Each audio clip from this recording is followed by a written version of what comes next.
ಪತಿಯ ಸೈಕೋ ಪ್ರೀತಿಗೆ ಬೇಸತ್ತು ತಿರುಗಿಬಿದ್ದಿರುವ ಜಾಹ್ನವಿ ಇದೀಗ ಆತನ ಮತ್ತೊಂದು ಕ್ರೂರ ಮುಖವನ್ನು ಕಂಡಿದ್ದಾಳೆ. ತನ್ನ ಅಣ್ಣನ ಅಮ್ಮನನ್ನು ಪಾರು ಮಾಡಲು ಮಾರುವೇಷದಲ್ಲಿ ಹೋಗಿ ಗಂಡನಿಗೆ ತಿಳಿಯದಂತೆ ಆತನ ವಿರುದ್ಧ ಸೇಡು ತೀರಿಸಿಕೊಳ್ಳಲು ಮುಂದಾಗಿದ್ದಾಳೆ. ಲಕ್ಷ್ಮೀ ನಿವಾಸ ಸೀರಿಯಲ್ನಲ್ಲಿ ಇದೀಗ ರೋಚಕ ಟ್ವಿಸ್ಟ್ ಸಿಕ್ಕಿದೆ. ಗಂಡನ ಅತಿಯಾದ ಸೈಕೋ ಪ್ರೀತಿಯೇ ಮುಳುವಾಗಿ ತಲೆಮರೆಸಿಕೊಂಡಿದ್ದ ಜಾಹ್ನವಿಗೆ ಈಗ ಗಂಡನ ಇನ್ನೊಂದು ರೂಪವೂ ಗೊತ್ತಾಗಿದೆ. ಆತ ಈ ಜೀವನದಲ್ಲಿ ಸುಧಾರಿಸುವವನಲ್ಲ ಎಂದು ತಿರುಗಿ ಬಿದ್ದಿದ್ದಾಳೆ ಜಾಹ್ನವಿ. ಪ್ರೀತಿಯ ಹೆಸರಿನಲ್ಲಿ ಹೇಗೆ ಜಯಂತ್ ಟಾರ್ಚರ್ ಕೊಡುತ್ತಿದ್ನೋ ಅದೇ ರೀತಿ ಜಾಹ್ನವಿ ಈಗ ಆತನ ಮೇಲೆ ಸೇಡು ತೀರಿಸಿಕೊಳ್ಳುತ್ತಿದ್ದಾರೆ. ಇದೀಗ ತನ್ನ ಅಣ್ಣನ ಅಮ್ಮನನ್ನು ಜಯಂತ್ ಕೂಡಿಹಾಕಿ ಚಿತ್ರಹಿಂಸೆ ಕೊಡುವುದು ಜಾಹ್ನವಿಗೆ ತಿಳಿದಿದೆ. ವಿಶ್ವನ ಸಹಾಯದಿಂದ ಆಕೆ ಅಮ್ಮ ಎಲ್ಲಿದ್ದಾಳೆ ಎನ್ನುವುದನ್ನು ಪತ್ತೆ ಹಚ್ಚಿದ್ದಾಳೆ. ಇದೀಗ ಗಂಡನನ್ನೇ ಯಾಮಾರಿಸಿ ವಿಶ್ವನ ಸಹಾಯದಿಂದ ಅಮ್ಮ ಇರುವ ಕಡೆಗೆ ಹೋಗಿ ಬಿಡಿಸಿಕೊಳ್ಳಲು ಪ್ರಯತ್ನಿಸುತ್ತಿದ್ದಾಳೆ.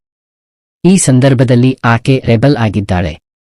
ಮಾರುವೇಷದಲ್ಲಿ ಹೋಗಿರುವ ಚಿನ್ನುಮರಿ ರೌಡಿಗಳ ಜೊತೆ ಫೈಟಿಂಗ್ ಮಾಡಿದ್ದಾಳೆ.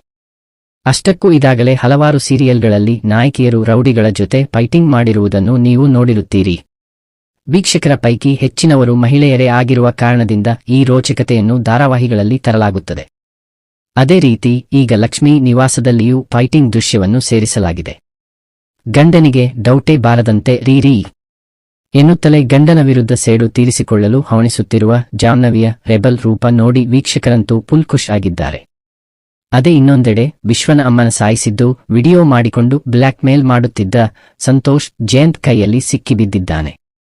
ಆದರೆ ಜಾಹ್ನವಿಗೋಸ್ಕರ ಆತನನ್ನು ಕ್ಷಮಿಸಿದ್ದಾನೆ.